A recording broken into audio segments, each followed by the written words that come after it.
الحمدللہ وکفا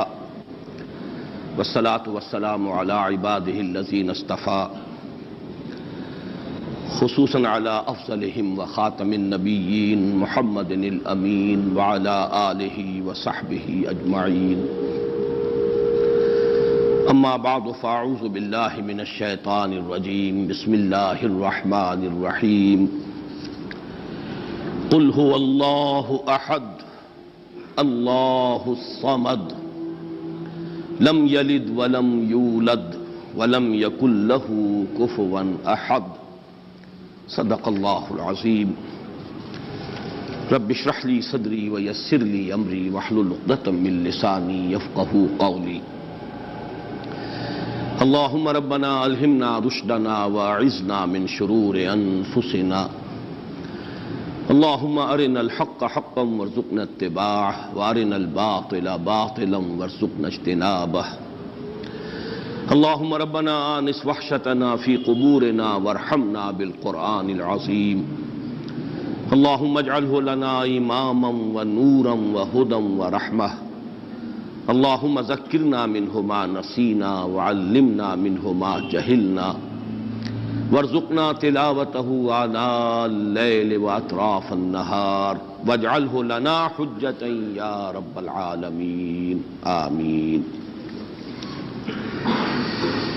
ہمارا آج کا درس بھی 3 ہفتوں کے بعد ہو رہا ہے، یعنی 2 ہفتے کے ناغے سے۔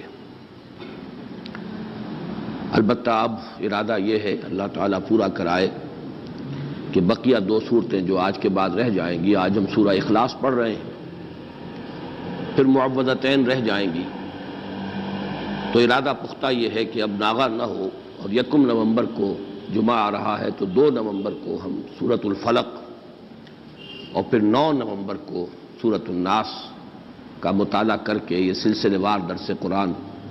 جو اب اپنے اختتام کو پہنچ رہا ہے، تو اس موقع پر ایک خصوصی تقریب کا بھی انعقاد کریں،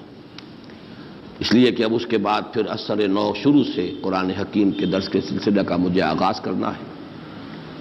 اور ارادہ یہ کیا ہے کہ آئندہ یہ درس ہفتے میں 2 مرتبہ، ہفتہ اور اتوار 2 دن تسلسل کے ساتھ، تاکہ پروگرس ہو سکے، اس لیے کہ یہ جو آخری منزل ہے ہماری سورہ حجرات کے بعد سے، اس کے دروس تو ریکارڈ ہو گئے ہیں، آڈیو میں بھی ویڈیو میں بھی، لیکن اس سے پہلے کے دروس شاذ ہی کہیں ہمارے پاس ریکارڈ میں ہیں۔ اب جیسا جتنا بھی اللہ کو منظور ہوگا ابتدا سے، تو اس میں چاہتا ہوں کہ رفتار کچھ زیادہ ہو، تو ارادہ یہ کیا ہے کہ ہر ہفتے 2 درس ہوں تاکہ ہماری رفتار کچھ تیز ہو سکے۔ ایک نقطہ میں نے اس سے پہلے 2 مرتبہ بیان کیا ہے، آج تیسری مرتبہ دہرا رہا ہوں۔ میں سوچ رہا تھا کہ کیوں میں اتنی تکرار کر رہا ہوں، تو ایک تو خیال یہ ہوتا ہے کہ ہر درس میں کوئی ہو سکتا ہے چند ہی لوگ ہوں لیکن نئے ہوتے ہیں، لیکن ایک یہ بھی کہ اگر کسی خیال کی طرف اللہ تعالیٰ نے ذہن کو منتقل کیا ہو اور یہ احساس ہو کہ اس سے پہلے شاید یہ بات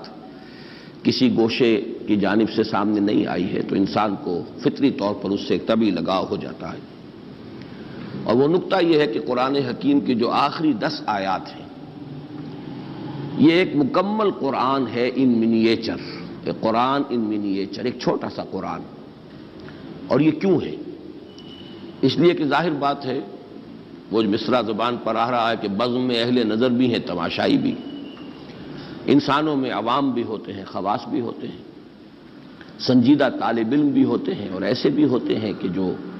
علم سے یا کوئی طبعی مناسبت نہیں ہوتی یا اتنے مواقع انہیں نہیں ملتے، تو پورے قرآن کا پڑھنا، اس کا سمجھنا، یہ تو ظاہر بات ہے کہ سب لوگوں کا نصیب تو نہیں ہے، لیکن یہ کہ یہ 10 صورتیں چھوٹی چھوٹی صورتیں یہ ایسی ہیں کہ جو اکثر و بیشتر نمازوں میں پڑھی جاتی ہیں، عام آدمی بھی ذرا سا بھی اگر مس ہو، لگاؤ ہو، کوئی دلچسپی ہو دین سے، تو ان 10 صورتوں کو تو یاد کر لیتا ہے۔ یہی وجہ ہے کہ تراویح کی نماز میں جہاں کوئی حافظ نہیں ہوتے، یا آخری ایام جو ہوتے ہیں ختم قرآن کے بعد، پھر ان میں انہی 10 صورتوں کو 2 مرتبہ پڑھ کر 20 رکعتوں میں وہ جو تلاوت کی جاتی ہے، تو ان میں نے غور کیا تو نظر آیا کہ ایک تو دین کے جو تمام بنیادی تصورات ہیں وہ سب جمع ہو گئے، یہاں تک کہ جو بڑی اہم اصطلاحات ہیں، دین،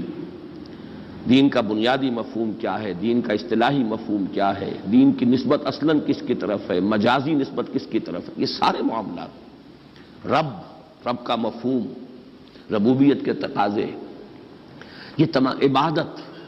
جو گردان ہوئی ہے، قل یا ایھا الکافرون لا اعبد ما تعبدون ولا انتم عابدون ما اعبد ولا انا عابد ما عبدتم ولا انتم عابدون ما اعبد۔ اب آپ دیکھیے کہ وہ بنیادی اصطلاح ہے اور اس کو کس طریقے سے تکرار کے ساتھ سامنے لایا گیا ہے۔ صلاۃ، یہ بھی اس کے اندر، فویل للمصلین الذین هم عن صلاتهم ساہون، سورۃ الکوثر میں فصل لربک وانحر ان شانئک هو الابتر۔ تو واقعہ یہ ہے کہ اگر یہ 10 صورتیں بھی انسان نے پڑھ لی ہو، ظاہر بات ہے سورہ فاتحہ تو ہر مسلمان جانتا ہی ہے، پڑھتا ہی ہے، ہر نماز کی رکعت میں پڑھتا ہے، لیکن یہ 10 صورتیں بھی اگر کوئی عام انسان سمجھ لے تو واقعہ یہ ہے کہ دین کے جو بنیادی تصورات ہیں اس کی گرفت میں آ جائیں گے۔